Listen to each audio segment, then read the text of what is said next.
Radiator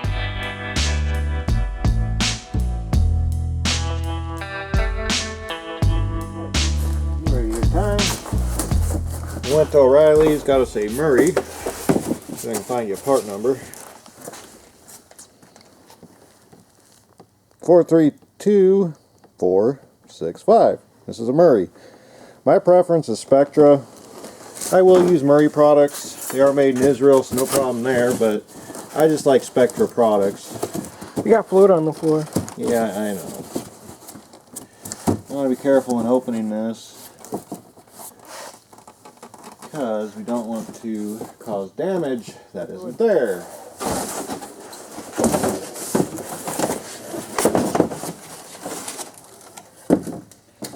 Ah, look at that beautiful baby.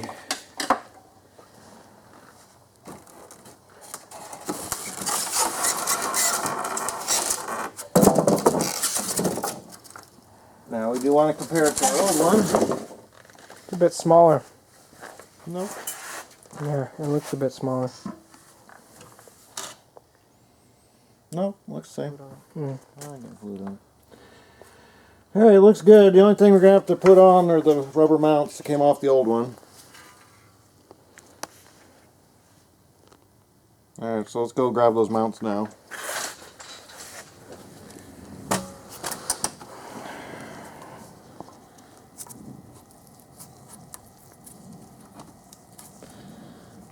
There's always some parts you gotta reuse. Alright, we had to install the old mounts off the old radiator, so make sure you keep these. Now, one rule of thumb I have with any repairs, don't throw anything away till the repair is done. And this is one of those examples. Throw these away, and you're going to blow the bottom of this radiator out with it bouncing around in the mount. Alright, ready to put this in? Yikes. Yeah, my son. Alright, so just be careful going back down. Okay. You can see the two holes you have to line it into. 2 holes? Yep. Where's the 2 holes at? Just go straight down. Straight down. You'll feel them slip in. I don't think I'll be able to do that.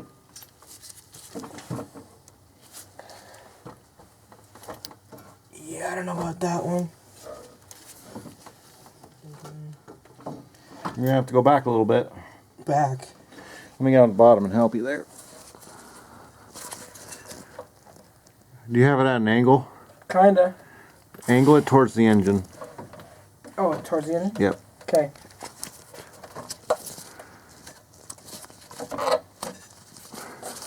I think it's stuck on something. Nope.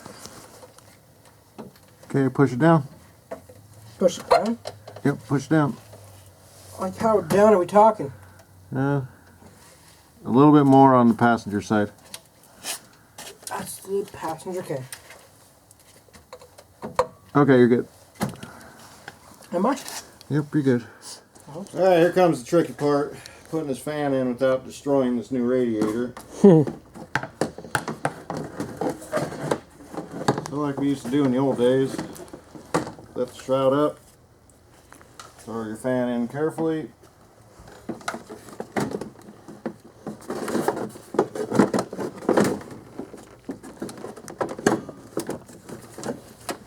I haven't had to do it this way in a long time. Long time meaning? Long time. No, I mean like when? Yeah, been probably 15 years since I had to do something like this. What year did you do it in? Well, when I used to work on 350s, this is the way you used to have to do it because 350s, at least in the old trucks, didn't have 2-piece shrouds, so you had to take the fan clutch out. Okay,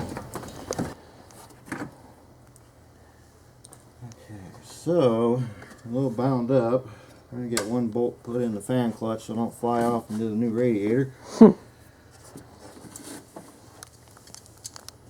At least if I can get one bolt in it, I don't have to worry about it flying off. Then I can worry about the fitment of this shroud. Now, I gotta figure out why the shroud is hanging up on me. I had to play with fitment for a little bit.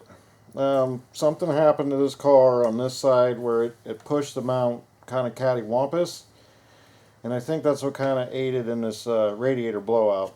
I know they have radiator problems, so I'm not concerned about that. So I went down below and I kind of bent the lower support down so this thing sits even. Doesn't sit at a twist, and we should be able to get it going. But now we've got to get the mounts hooked up before we start playing with hoses, because we don't want to put a bunch of stress on this radiator because it is plastic. Alright, ready to go. Alright, so you want to be very careful on these bolts. You can break them. So we're going to hand tighten this with a wrench instead of a big flat socket. You can break them. No, let's just play the video that.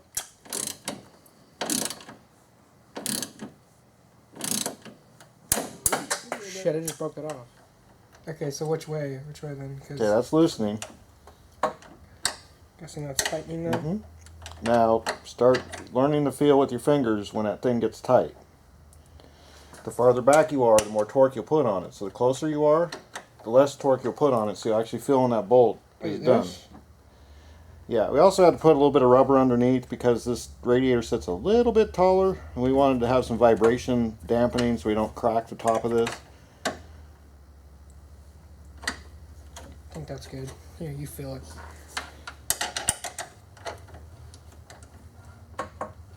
Okay, go to this one. Putting it on top, but it's like you like.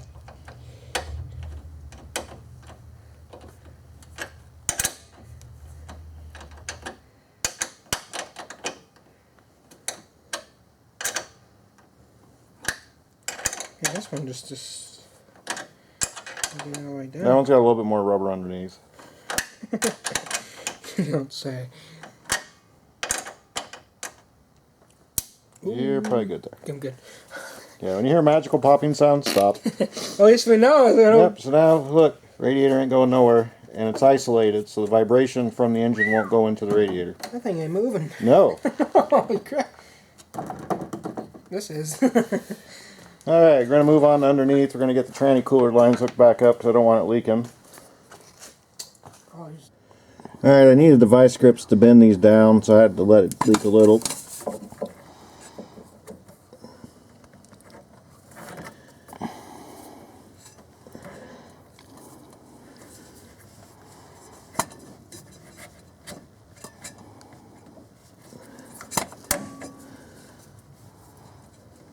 Now you got to be careful with this hose. It was hitting a stabilizer bar, so I actually had to play with it for a little bit. No biggie. Alright, find your nipple edge. Alright. I'll have to check that for leaks. I'm going to end up having to replace these anyway, but for the sake of the video today, we're not.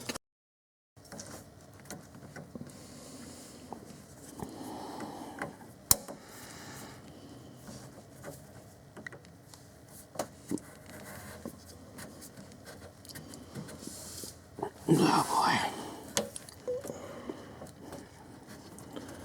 Right, a little farther back than I want. There we go. Alright, back in place. We'll have to check this for leaks when we start it up. The one that's probably going to give me problems is this one. These might be just like a smidgen smaller, or the hose is stretched. Which with these I have enough. I could actually cut a little bit back and then put it back on, or I could replace them, which I'm probably going to end up doing, but not in this video. Alright, make sure it's not on the stabilizer because this does move up and down. You will rub through if this line rubs into here. Alright, so we're ready to go on top and finish the top work. 10 mils.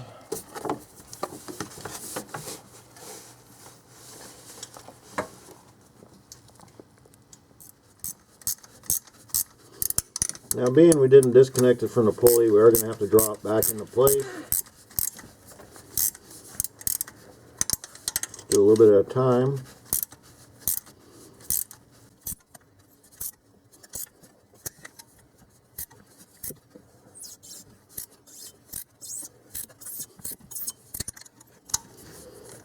Yeah, this belt's starting to get a little tired.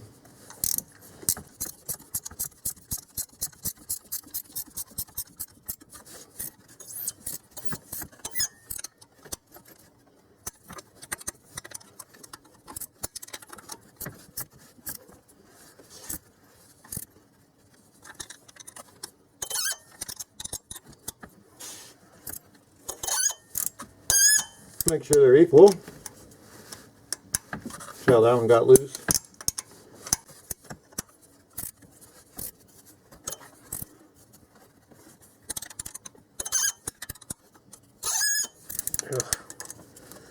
Now that one got loose.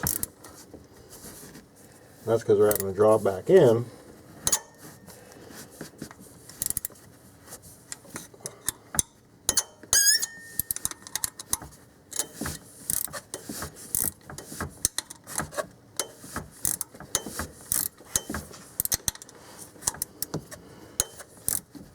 There you go, torqued up. Now we can put our shroud bolts back in.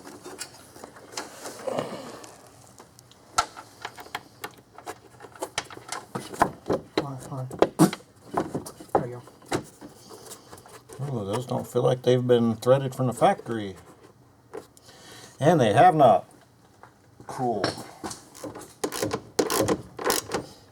Now with these plastic fit jobs, you really don't want to over torque it. Especially when you're using a big wrench like this, it's real easy to do. You can snap the top of this off easily.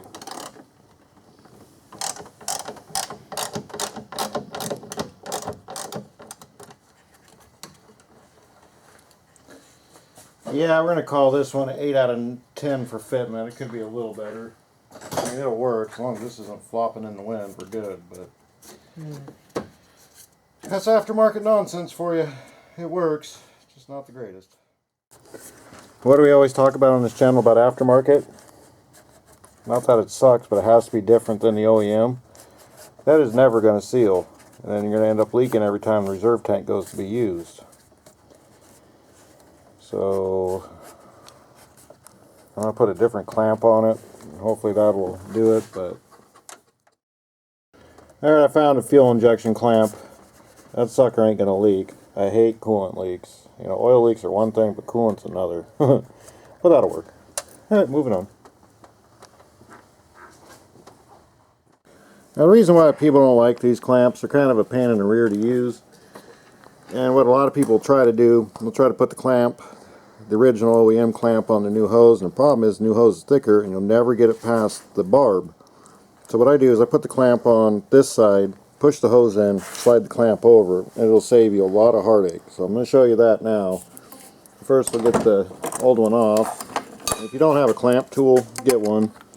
This is only 36 bucks at O'Reilly's. Although I will say this tool works, but it can be a handful at times.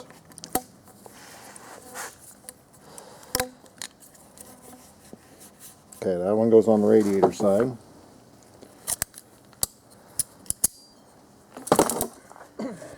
Clamp on first, push it back, slide the hose, then put the clamp in place. You're never going to get the hose and the clamp over that lip right there.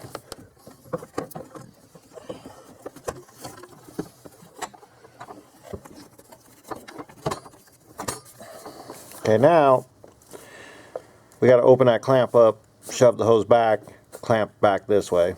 I'm probably going to do that off camera because I'm going to need the room. Now the trick with the QX4 is come in behind here where my hand is. Come over here. Come behind here to get the clamp in place. Hose in first? Nope.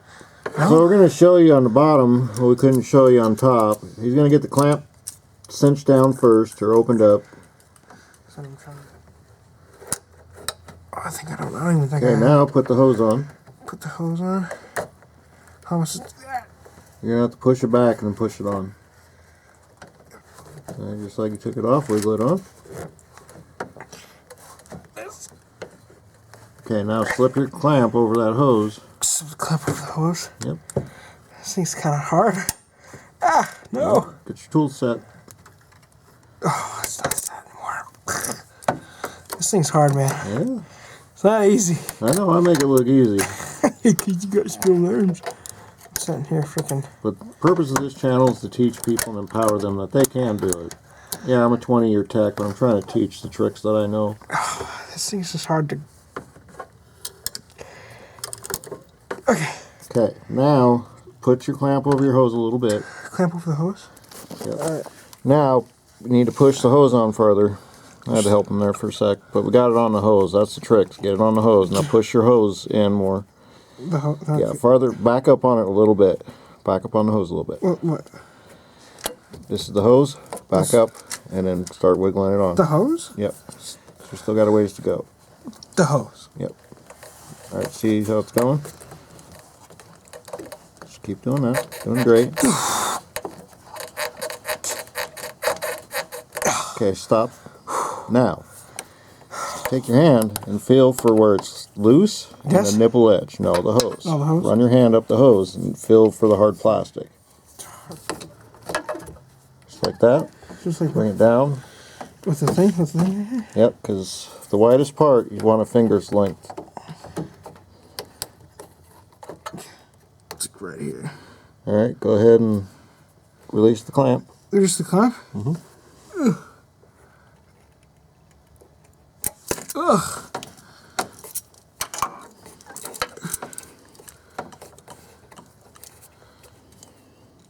Okay, that's how you set those. Put it on first. And then move it. Put it on first, move it on the hose, and set your clamp, and good to go. Clampy, clampy. Yeah, if you end up with a kink, the hose is on backwards.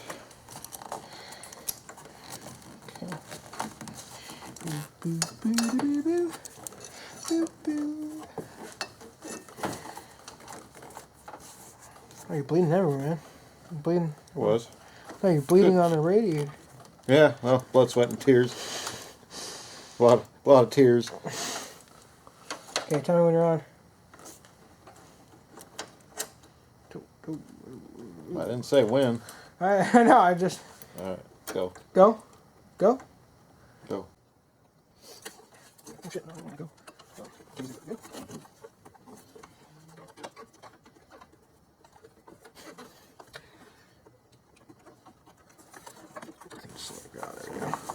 There we go, no kink.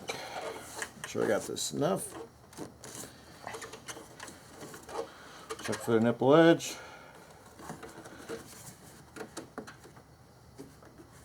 Okay, go. Go? Go? Release it. Okay, this one we gotta adjust a little bit because it's a little far back. Okay, release it. Release it. Alright.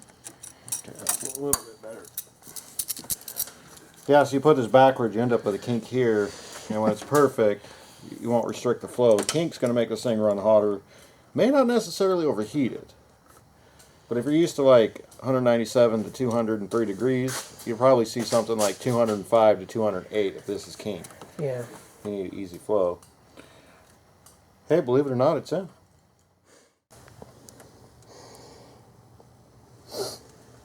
This is the finishing product. Yep, she's in. Torque, Titan. We fought, we bled, we cursed. Yeah, a little bit too much, huh? Other than that, aftermarket goodness. Just think put this back in, huh? Yeah, you could. It's not complete. There you go. Alright, so we're going to put coolant in it. We also, in a previous series, changed a bunch of hoses, so I'm not going to put the battery back in yet. I'm not going to put the air box back in yet. I want to get coolant in it. And I want to make sure that we're not going to have any leaks from any of the hoses. It's a lot easier to rectify when you can see it. To put it all back together, have to do another teardown. Mm-hmm. So we're going to go ahead and get some coolant in it. And make sure it's not going to leak. Do not go to Walmart and stick their coolant in there. Alright? I'm going to show you something. Ew. Doesn't matter for this. Okay, so I'm going to show you. This is Premix 50/50 extended life. Okay, alright, what does it look like?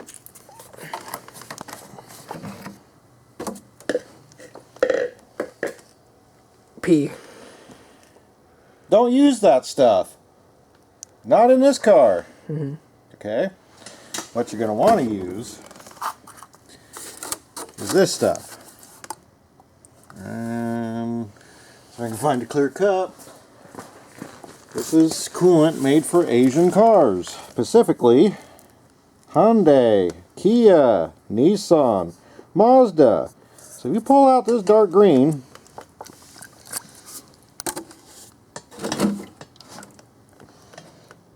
versus that, put the dark green back in there. Yeah, this stuff's like 20 bucks a gallon, but it's designed for Asian engines. And the stuff that we pulled out was definitely not this. I'm not saying this is a bad product. This is just an issue of don't use this if you've had this dark green in there. Okay? Use the stuff specifically for your car, especially after 2000s. You have gold, you have pink, you have orange, you have green. Yeah. No, Hey, even wasn't it this year we did blue? I think I remember that. Yeah, the Nissan Rogue had blue. Oh yeah, the blue. It had blue. It looked like washer fluid. What a great way to mess you up and when you've had a few. Oh yeah, too no, many. yeah, no, we we messed that one up. Yeah, so we're gonna put the stuff made for Asian. Made for Asian. Yeah, this is already pre-mixed. It's the cool thing about it. You don't have to mix it. Bad thing is you have to buy like 3 or 4 gallons of it.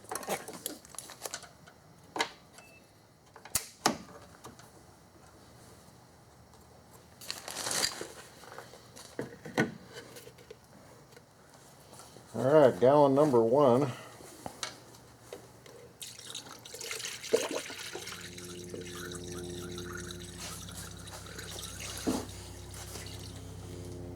First gallon gone. Fine.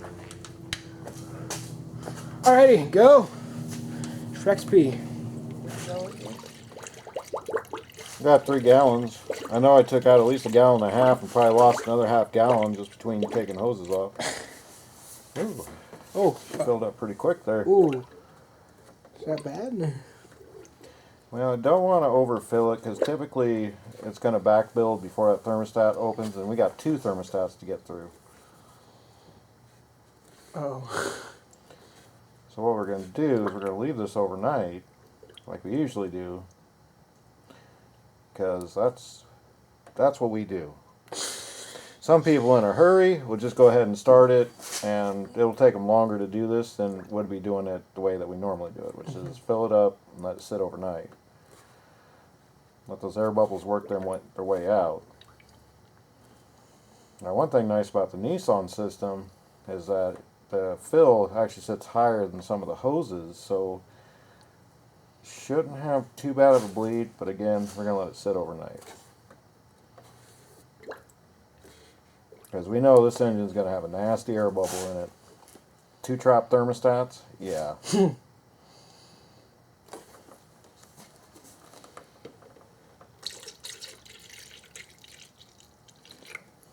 Yeah, it's not even accepting it.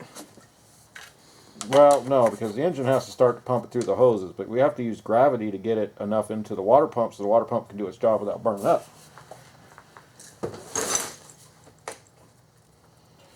Alright, at this point we're going to stop for the night and let gravity do what gravity does best.